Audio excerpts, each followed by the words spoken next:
2 years ago, we had a pandemic and everything was going crazy in the stores. So supplies were super short.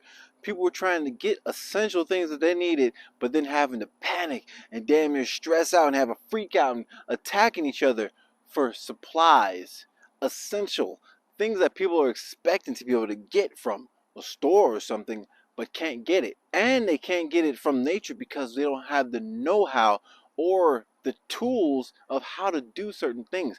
People don't have the know-how to get essentials when they need them. And I'm talking about water. I remember during the pandemic, I would go to the store and the water aisle would be empty. I'm like, man, because I don't drink tap water and I don't like using the filter from the tap water because it doesn't filter it enough for me. Like my refrigerator has a filter on it, but when I'd get the ice out the freezer, which is supposed to be filtered ice, when it melts, I look at my water, I got stuff floating in it. And it would happen multiple times. So what did I do?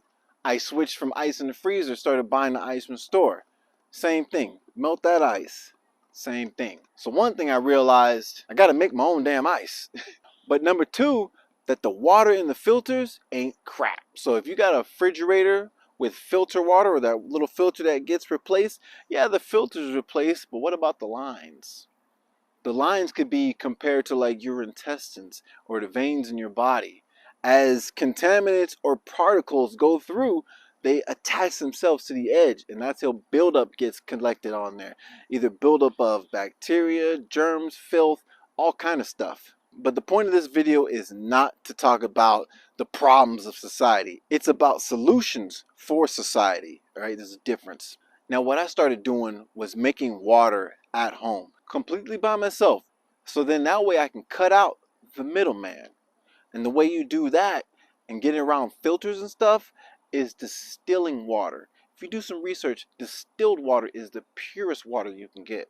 Imagine being able to make pure water from the comfort of your home, just using your tap water from your sink, then put in a little hard work and you got fresh water. What do you know? And all you need is a stove. So next time the shipping gets cut off and the store doesn't have water, or everyone just bought it like a bunch of maniacs and now there's nothing left for the same people, I'm just joking, they're not maniacs, but some people do panic. I've gone through a couple different distillers. First one I bought was a big 8-gallon distill. This thing was huge. Like when you have your stovetop's this big. The pot took up this much space. It was ridiculous. So not only is that ridiculously big, it's unpractical.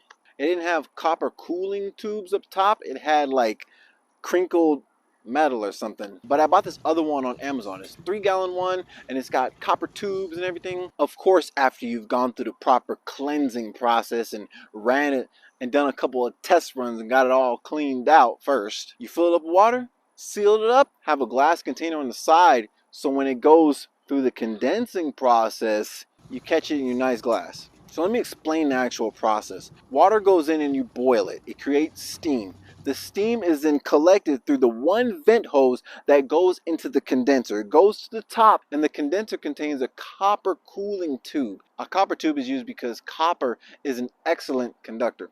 That means conductor of heat, a conductor of electricity. So what does this mean for layman terms when it comes to distilling water? It means that it's going to be able to give off that excess heat efficiently. So it said that the steam goes up. Now how are you going to get it condensed? You have to fill the condenser with cold water. You can hook it up to a pump and have water coming in and out of it, or just put cold water like I do. I put tap water in the freezer, so then when I'm ready to do my distilling, the water's nice and cold. You put it in the condenser. That cold water is what's going to condense that hot steam. So when the hot steam hits that cool copper, the steam is going to condense and come dripping down as water and come right out the chute, bloop, bloop, into your glass. But I get it. This may be too much work for some people. It's just an option. It's just something to give yourself more abilities than what you had before. So you're not bound within only being able to get your water from the store. I have now given you the means to be able to make your own water from home, relatively cheaply too. DIY water stills at home range from like $25 up to $1,200. The one I'm talking about was $75 on Amazon. 3-gallon one, best for the price, by Vevor. Vevor or Vevor, whatever. Vevor. I hope this video was useful for you guys. Make sure you hit that subscribe button if you're not, and also like the video. It helps to get other people to be able to see the video, as well as you can share as well. I'll catch you guys in the next one. Peace.